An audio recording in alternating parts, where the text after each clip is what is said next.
बिस्मिल्लाहिर्रहमानिर्रहीम। अस्सलाम वालेकुम। कैंटैब के कैटलॉग सेशन में खुशामदीद। मैं हूं सदफ रबानी और मैं हूं ECCE की राइटर, ऑथर और ट्रेनर। तो आज जो मैं आपके सामने इस कैटलॉग के सेशन को एक्सप्लेन करने लगी हूं, I hope that I will take some enough time of yours, ताकि आपको पूरा कन्विंस हो जाए कि हम ECCE की जो न्यू बुक्स आपके सामने लेके आ रहे हैं उनमें ऐसा स्पेशल क्या है। लेकिन ECCE को जानने के लिए थोड़ी सी बैकग्राउंड जानना ज़रूरी है। मुझे उम्मीद है कि कैटलॉग पे दिए हुए QR कोड को जब आपने स्कैन किया होगा तो उससे पहले आप उस पर दिया गया हुआ उर्दू का पैराग्राफ पढ़ चुके होंगे, और जो कुछ पिक्टोरियल आपके सामने एक्सप्लेनेशन है वो भी आपने देख ली होगी। तो let me explain you and let's go over it कि वो एक्चुअली है क्या। कुछ सवालात थे जो मेरे जहन में आए कि अगर आपके सामने एक कैटलॉग आई है तो यकीनन आपने कुछ मुझसे पूछना भी चाहा होगा कि इन किताबों में क्या क्या है। So some certain number of questions are here in front of you. For example, what is early childhood care and education? What is curriculum? What are the key learning areas? What sort of curriculum supports early childhood care and education? What are the salient features of CSS Early Standard Series? What is early childhood care? What is STEAM? And why is STEAM important? ये वो general से सवालात हैं जो यकीनन आपके जहन में होंगे, और मेरी कोशिश है कि मैं आपको इस सेशन के एंड तक इन तमाम सवालात के जवाब दे सकूं। तो let's start and see what is coming up next. एक छोटी सी बात से, एक छोटे से मैसेज से मैं अपनी बात शुरू करूंगी कि अफ्रीकन एक प्रोवर्ब है कि it takes the whole village to raise a child, यानी पूरा गांव मिलके एक बच्चे की तालीम और तरबियत में अपना हिस्सा डालता है। तो इसी सोच को लेके आगे बढ़ते हैं और ये सोचते हैं कि अगर आप प्रिंसिपल हैं, टीचर हैं, पेरेंट हैं, या कोई भी ऐसा कंसर्न है जो जिनके आसपास कोई बच्चे मौजूद हैं, तो उनको किस तरह से उनके साथ केयर और उनकी एजुकेशन पे कैसे फोकस करना चाहिए। So let's move on and see what do we have here. The paragraph you just saw in the catalogue, it says पैदाइश के वक्त बच्चे का दिमाग बालिग के दिमाग के वजन का 1.5 किलोग्राम सिर्फ 25% हिस्सा होता है। तीसरे साल तक ये बालिग इंसान के दिमाग के वजन का 90% हिस्सा बन जाता है और 6 साल की उम्र तक तकरीबन मुकम्मल शक्ल इख्तियार कर लेता है। ताहम दिमाग के कुछ हिस्से बलूगत में भी बढ़ते रहते हैं। बच्चे की जिंदगी के इब्तदाई चंद वर्षों में दिमाग की तेज रफ्तार नशोनुमा इस बात की तरफ अहम इशारा है कि इब्तदाई साल कितने अहम हैं। इन्हीं 2-3 लाइनों के ऊपर मैं थोड़ी सी आपको एक्सप्लेनेशन दूंगी कि यहाँ पे वो कहना क्या चाह रहे। तो मकसद ये है इस यहाँ पे पॉइंट को लिखने का कि जब आपकी जो है माँ के रहम में जब आप मौजूद होते हैं तो 36 वीक के ऊपर आपके ब्रेन का जो ऑर्गन है वो डेवलप होना शुरू हो जाता है। तो हमारा जहन, हमारा दिमाग सबसे पहले बनता है और उसके बाद हमारे जिस्म के तमाम अज़ा बनते हैं। इसका मतलब ये है कि जब आप दुनिया में आते हैं तो आपके जहन का 25% हिस्सा बन चुका होता है। ये 25% हिस्सा उस इंफॉर्मेशन को भी कैरी करता है जो एक बच्चे के दिमाग में आसपास की आवाज़ों से जो वो माँ के ज़रिए सुनता है, और उन इमोशंस के ज़रिए जो माँ फील करती है ड्यूरिंग एक्सपेक्टिंग द चाइल्ड, उनकी वजह से जो ये 25% इंफॉर्मेशन है ये बच्चे के दिमाग में मौजूद हो चुकी होती है। तो it is not empty. The point here is that the brain is not empty. 25% data is already there. और gradually 3 months पे और 6 months पे और 2 years तक आपके जो साइनेप्सिस हैं, यानी आपके ब्रेन के जो नर्व्स हैं, वो डेवलप हो रहे होते हैं। और 4 साल से 6 साल की उम्र तक इन साइनेप्सिस में से वो साइनेप्सिस जो कि जिनकी बार बार रेगुलर प्रैक्टिस होती रहती है, जो कि उसकी पर्सनैलिटी का हिस्सा बन जाते हैं, एनवायरनमेंट में से उसको कंट्रीब्यूट करते हैं, वो रह जाते हैं, और बाकी के जो उसके लिए इतने यूज़फुल नहीं होते वो प्रून हो जाते हैं, यानी उनकी कटिंग हो जाती है। बिल्कुल उसी तरह ही जैसे आपके घर में कोई पौधा लगा और उसकी फालतू की जो शाखें हैं आप कुछ अरसे के बाद काट देते हैं, तो human brain is a smart machine. वो कुछ अरसे बाद वो साइनेप्सिस जिनके ऊपर से इंफॉर्मेशन बार बार प्रोसेस नहीं हो रही थी वो उनको श्रेड ऑफ कर देता है।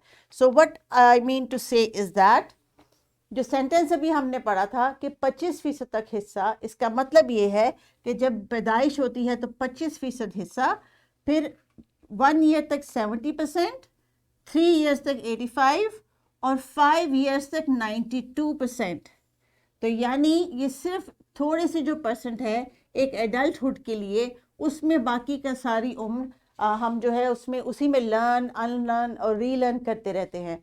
तो कहने का मकसद ये है कि आपकी ज़िंदगी के जो शुरू के 5 साल हैं वो आपके आने वाले 80 सालों पे भारी हैं कि आप उन 80 सालों में क्या करेंगे, ज़िंदगी में किस मुकाम तक पहुंचेंगे, माशरे में किस किस्म का कंट्रीब्यूट करेंगे, ये सब उन 5 सालों के इर्द गिर्द मुहित है।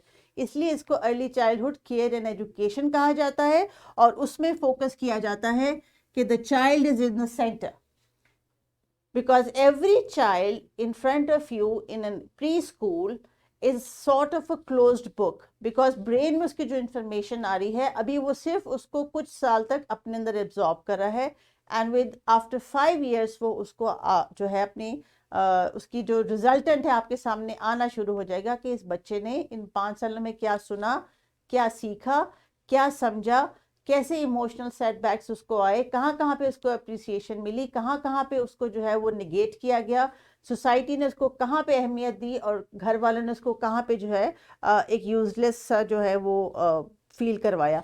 तो we will see this in the coming slides के ये कैसे आगे डेवलप होगा। याद रखिएगा कि ECCE को पूरा एज अ होल समझना है हमने, इसको हम कंपार्टमेंट्स में नहीं डाल सकते कि आप ये चीज़ सीख लें तो ये नहीं ठीक, ये सीख लें तो ये काफ़ी है, ऐसा नहीं होता।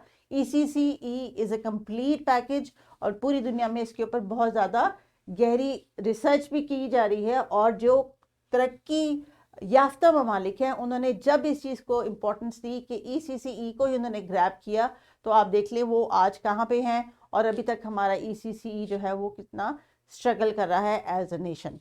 So let's move on and see. So this means that the development of a child is a holistic approach. Holistic approach एक टर्म इस्तेमाल होती है ख़ास तौर पे ECCE में, जिसमें बच्चे को एज अ होल लिया जाता है कि उसके जितने भी जो उसके डायनामिक्स हैं, यानी वो उसकी जेंडर क्या है, वो किस इलाके से बिलोंग करता है, उसका फैमिली बैकग्राउंड क्या है, उसके जीन्स कौन से हैं, उसके घर का एनवायरनमेंट कैसा है, उसके घर वालों का उसके साथ एटीट्यूड कैसा है, क्या घर में उसको सेफ्टी, शेल्टर, फूड और ये चीज़ें प्रोवाइडेड है या नहीं। तो ये तमाम जो ये जो पूरा एक पैराडाइम है इसके अंदर होलिस्टिक अप्रोच के तौर पे ECCE को लिया जाता है। तो तमाम प्रिंसिपल्स, टीचर्स और पेरेंट्स जो इसको सुन रहे हैं, मेरी इस सेशन को सुन रहे हैं, प्लीज़ इसको अंडरस्टैंड कीजिए कि हम ECCE के बच्चे को, हर बच्चे को as a whole individual consider करते हैं, क्योंकि ये अनफोल्ड होने वाली स्टेज होती है। इसमें बच्चों की मुख्तलिफ सलाहियतें वक्तन फ़वक्तन बाहर आती हैं और टीचर और एनवायरनमेंट उनको मज़ीद कल्टीवेट करता है। तो आगे बढ़ते हैं और ये देखते हैं कि अभी जो हमने डिस्कस किया कि फास्टेस्ट रेट पे ब्रेन बढ़ रहा है और इसमें होलिस्टिक डेवलपमेंट चाहिए ताकि वो ब्रेन शेप अप हो सके। तो आपका बच्चा 5 साल की उम्र तक कैसा फील कर चुका है, अपने बारे में क्या सोचता है, उससे अपने घर वालों के बारे में, अपने बारे में, अपने माहौल के बारे में और आसपास जो उसके जो लोग रहते हैं उनके बारे में उसके ज़हन में क्या इम्प्रेशन बन चुका है, ये सब कुछ बहुत अहमियत रखता है, क्योंकि इसी के ऊपर फर्दर जो उसकी जो बाकी का जो ब्रेन का 5% डेवलप हो रहा होता है वो इसी सोच के बैकग्राउंड में डेवलप हो रहा होता है कि वो ऑलरेडी किसको क्या समझता है। सो हम बात कर रहे थे यहाँ पे डेवलपमेंट की और वर्सेस ग्रोथ की। तो एक छोटा सा डिफरेंस हमने यहाँ पे समझना है कि डेवलपमेंट में और ग्रोथ में फ़र्क क्या है। ग्रोथ एक नेचुरल प्रोसेस है जिसके अंदर बच्चे ने ग्रो करना, यानी एक कुदरती अमल है कि एक बच्चा छोटा है, उससे फिर उठना बैठना है, फिर क्रॉल करना है, फिर खड़े होना भागना है। लेकिन डेवलपमेंट जो है वो उसके ब्रेन और उस ब्रेन को इस्तेमाल करते हुए उसके जो पेरिफेरल्स हैं, यानी उसके जो हाथ पैर हैं या उसकी जो आंखें हैं या जो उसका आवाज़ें निकालना है, क्या वो उसके साथ साथ भी डेवलप हो रहा है या नहीं हो रहा। सर्टेन माइलस्टोन्स होते हैं जो ECCE में देखे जाते हैं कि 3 माह का बच्चा ये कर सके, 8 माह का बच्चा ये कर सके, साल का बच्चा खड़ा हो सके, 1.5 साल का बच्चा चल सके। एक सर्टेन जेनेरिक से माइलस्टोन होते हैं जिनको जो है वो उसकी बेस के ऊपर बच्चों को देखा जाता है, लेकिन कहीं पे कोई फिक्स लाइन नहीं होती कि 6 माह का जो बच्चा है वो क्रॉल करता है। बाज़ बच्चे 8 माह पे या 9 माह पे जाके क्रॉल करते हैं। वो उनकी फिजिकल अपब्रिंगिंग पर, उनकी जीन्स के ऊपर डिपेंड करता है कि वो किस तरह से उनकी, और ख़ासतौर पर उनको जो हेल्थ और जो फूड उनको प्रोवाइड किया जा रहा है क्या वो इतना है कि उनकी बॉडी और उनकी जो बोन्स है वो इतनी स्ट्रेंथन हो रही हैं। So I mean to say here is that ECCE means the complete development of the child, बच्चे की मुकम्मल नशोनुमा, जिसमें आप, मैं, उसकी माँ बाप, घर वाले और टीचर्स स्पेशली, मैं यहाँ पे टीचर्स को स्पेशली फोकस करूँगी कि 2.5 से 3 साल का बच्चा अभी बिल्कुल उस स्टेज में होता है जिसमें भी उसकी फॉर्मेशन हो रही होती है। तो आप एज ए टीचर उसका माँ का नेमुल बदल बन चुकी हैं, क्योंकि माँ से जो बच्चा सीखता है, एक्सपेक्ट कर रहा होता है, वही वो आपसे एक्सपेक्ट करने लग जाता है कुछ अरसे बाद ही। तो कोई भी माँ अपने बच्चे को पैदा होते ही या कुछ अरसे बाद जिसके हाथ में कलम कागज़ नहीं पकड़ा देती, उसको ज़िंदगी के साथ चलने के तरीके सिखाती है कि कैसे उठना है, कैसे बैठना है, कैसे खाना है, कैसे बातचीत करनी है। तो टीचर का रोल जो है ECCE में बिल्कुल पैरेलल है मदर के रोल पे। तो माँ के पास तो 1 या 2 बच्चे होते हैं, आपके पास बैक वक्त बहुत सारे बच्चे होते हैं। So you have to be very very extra conscious कि किसी बच्चे के साथ कहीं पे कोई नाइंसाफ़ी ना हो जाए। So early childhood care and education is an experience to learn information, formal and non-formal, through social setting, through play। इसका मतलब ये कि ECCE में बच्चे जो खेल रहे होते हैं, जो हमारे यहाँ लोग कहते हैं कि जी बच्चा क्या गया, स्कूल गया, खेल कूद करके आ गया, रंग भर के आ गया, असल में ये खेल कूद ही उसके लर्निंग का हिस्सा होते हैं। सो इसी वजह से खेलों को बहुत ज़्यादा एम्फेसाइज किया जाता है और एक्टिविटी बेस्ड जो टीचिंग है उससे बच्चों का रिजल्टेंट बहुत अच्छा होता है। तो 3 साल जो प्ले ग्रुप, नर्सरी, केजी के हैं, ये वो 3 साल उस एक्सपीरियंस के हैं जिसके बाद जो है प्राइवेट स्कूल, ख़ासतौर पे जो बड़े बड़े स्कूल आपको नज़र आते हैं, बीकन हाउस है, LGS है, और भी बहुत सारे स्कूल हैं हमारे सराउंडिंग्स में जिनकी ECCE बहुत स्ट्रॉन्ग है और उन्होंने उसके ऊपर बहुत रिसर्च की है। और वो ECCE कंप्लीट होने के बाद 3 साल के बाद एक प्रॉपर ग्रेजुएशन सेरेमनी करते हैं, because it is a degree. 3 साल बच्चों को एक स्कूल, एक एनवायरनमेंट, एक कल्चर देता है जिसके लिए बच्चे को वो कहता है कि now you are ready to go to grade 1, now you are ready to start your formal education. तो इनफॉर्मल और नॉन फॉर्मल एजुकेशन पे हम फिर कभी किसी और पे बात करेंगे, किसी और वक्त बात करेंगे। अभी आगे हम बढ़ते हैं और ये देखते हैं कि अब आपके जहन में जो सवाल होगा कि what is curriculum. Curriculum defines what the child needs to learn at what age and what stage. तो यहाँ पे क्या सिचुएशन है, करिकुलम आपको बता रहा है बच्चा इतने साल का है तो ये पढ़ाओ, इस उम्र का है तो ये पढ़ाओ, लेकिन यहाँ पे सिचुएशन कुछ फर्क है और कुछ हद तक कॉम्प्लिकेटेड भी।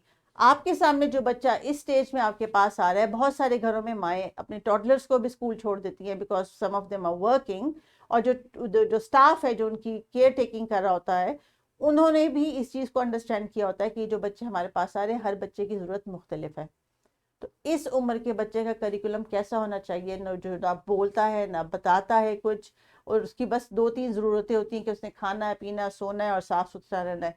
तो ऐसे स्टेज के ऊपर कैसा करिकुलम होना चाहिए, तो रिसर्च बेस्ड से है कि इस उम्र में बच्चे लैंग्वेज भी सीख रहे होते हैं, उनकी स्पिरिचुअल और मोरल डेवलपमेंट भी हो रही होती है, वो सोशली भी अपने साथ कनेक्ट कर रहे होते हैं, उसको सेल्फ हेल्प और अडेप्टिव भी चाहिए होती है, यानी उसको खुद से अपनी चीज़ें करनी आनी चाहिए, उसकी fine motor skill, gross motor skill भी डेवलप हो रही होती है, और cognitive means the development of the brain, the learning.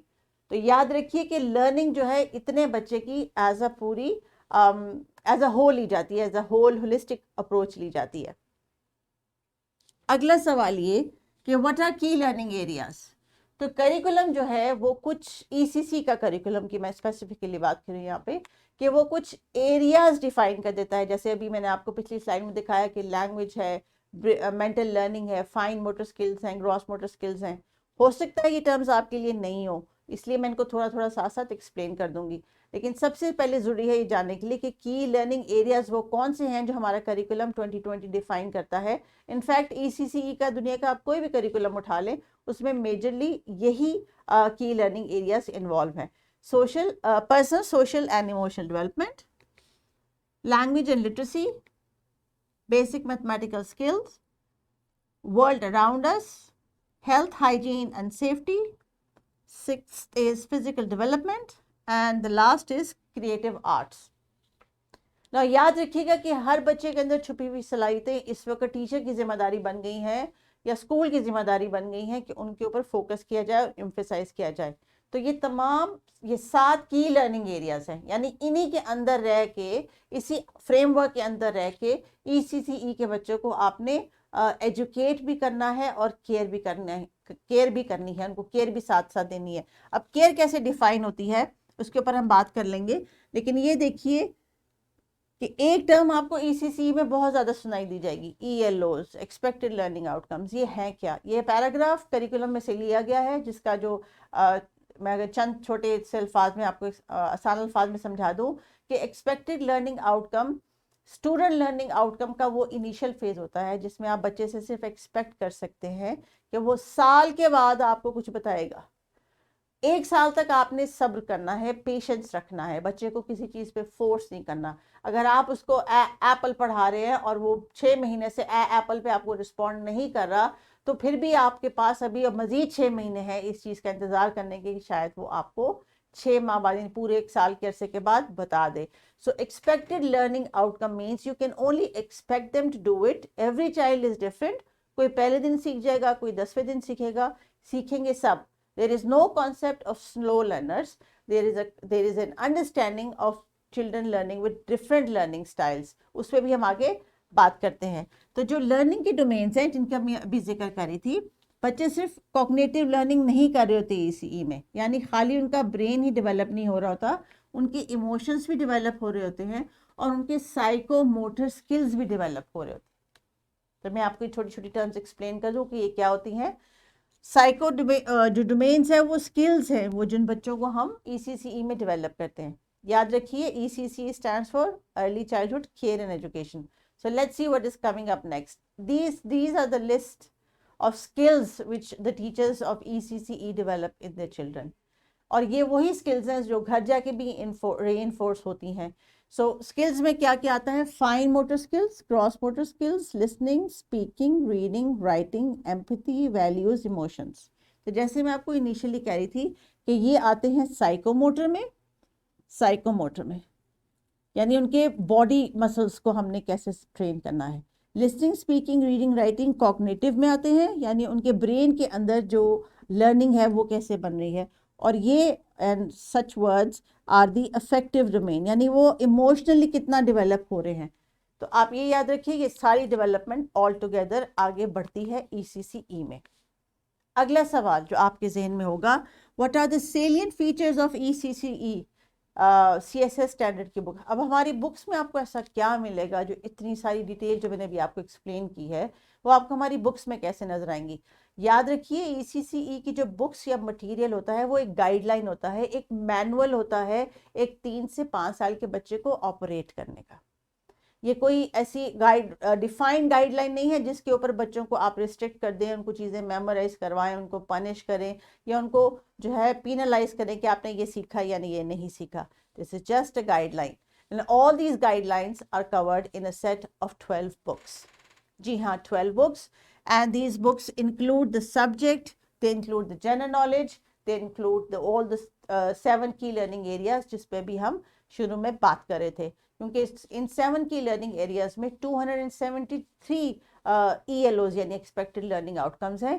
And through the in depth research we found out कि इतनी बुक्स होंगी तो एक कंप्लीट ECCE का एक्सपीरियंस जो है आप अपने बच्चे को दे सकेंगे। So these books are interconnected. आप ऐसा नहीं कर सकते कि सिर्फ इंग्लिश पढ़ा लें और आप उर्दू ना पढ़ाएं, उर्दू लगा ले तो आप मैथमेटिक्स ना पढ़ाएं, मैथमेटिक्स लगा ले तो आप जनरल नॉलेज ना पढ़ाएं। These books are interconnected through a web, जिनको मैं आगे थोड़ा सा आपको फर्दर एक्सप्लेन करूंगी कि ये कैसे है। So what we see here is that जो बच्चों को हम डिफरेंट स्किल्स बता रहे हैं उनको डेवलपमेंट के तौर पे हमने कैसे लिया।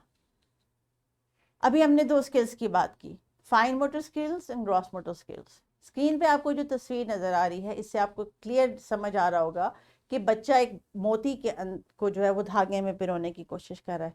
तो ये फाइन मोटर स्किल्स हैं जो उसकी उंगली के मसल्स जो डेवलप हो रहे हैं। इसके बाद आती है बारी कि इसको बुक में या किस तरह टास्क में हमने कैसे अचीव करना है।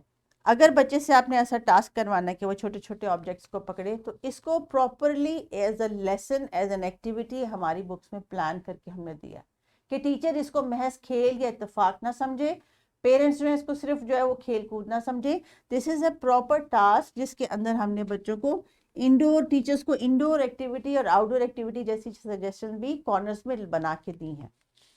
Next is gross motor skill. Gross motor skills होती हैं बच्चों की टांगें और बाजुओं के मसल्स की प्रैक्टिस और एक्सरसाइज।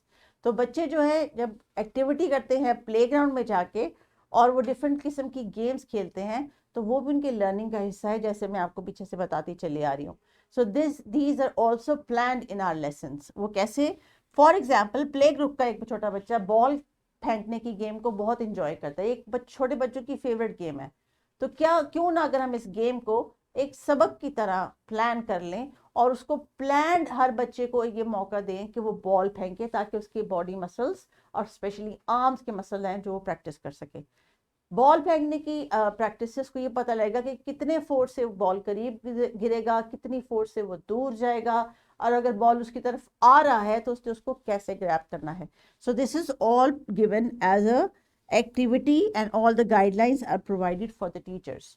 सो टीचर्स ने इंडोर एक्टिविटी कौन सी करनी है, आउटडोर एक्टिविटी कौन सी करनी है, ये भी टेक्स्ट बुक में साथ सपोर्ट प्रोवाइड है। इसके बाद अगली एग्जाम्पल मैं आपको दिखाऊं कि what sort of curriculum supports early childhood care and education. Early childhood care and education को किस किस्म का करिकुलम चाहिए होता है? होलिस्टिक करिकुलम, जिसमें सब कुछ डिस्कस हो रहा हो, जिसमें हर बात को कंसिडर किया जा रहा हो, जिसमें हर बच्चे को अहमियत दी जा रही हो। तो हमारे करिकुलम में ECCE के स्पेशली 4 तरह के लिंक होते हैं, हॉरिजॉन्टल, वर्टिकल। ये तो दो आपने टर्म्स डिफरेंट सब्जेक्ट्स में भी सुनी होगी, लेकिन ECCE में स्पेशल ये है कि इसमें स्पाइरल भी होता है और डायगनल भी होता है। अभी स्पाइरल के साथ किस तरह कनेक्टेड है और डायगनली ये किस तरह, क्या हम चीज़ इसमें एड्रेस कर रहे हैं, इसके ऊपर अब थोड़ी सी हम बात कर लेते हैं। वर्टिकल लिंकेज का मतलब ये कि प्ले ग्रुप का कंटेंट नर्सरी के साथ और नर्सरी का कंटेंट किंडरगार्टन के साथ कनेक्टेड है। यानी एक फाउंडेशन है जिसकी वजह से बच्चे जब प्ले ग्रुप से किंडरगार्टन तक पहुंचते हैं तो इस 3 साल के अरसे में उनकी स्किल डेली बेसिस पे थोड़ी थोड़ी डेवलप होती चली जाती है। तो प्ले ग्रुप से अगर बच्चा सीधा किंडरगार्टन में आ जाएगा तो this whole 1 year, because every single day in an ECE child is important, क्योंकि हर दिन कोई ना कोई एक्टिविटी ऐसी मौजूद है जिससे बच्चे जो है वो कुछ ना कुछ सीख रहे हैं। So what is play group doing? Play group क्या कर रही है जनाब? प्ले ग्रुप एक्टिविटीज कर रही है, फिजिकल एक्टिविटीज। मतलब प्लेग्राउंड में जाके या क्लासरूम के अंदर मौजूद टीचर उनको जो डिफरेंट एक्सरसाइजेस करवा रही है, that is contributing to the strength, muscle strength of the children. इसलिए इस एज के बच्चों को लंच बॉक्स भी भर भर के पेरेंट्स को देना चाहिए, क्योंकि टीचर्स बहुत एनर्जी उनकी बर्न करवाती हैं। नर्सरी में हमने उनको ये ऑप्शन दी है कि वो खुद से अपने लिए कोई डिज़ाइन या पैटर्न्स बनाएं और उसके ऊपर अपनी वॉक करें और अपनी फिजिकल डेवलपमेंट में खुद कंट्रीब्यूट करना शुरू कर दें।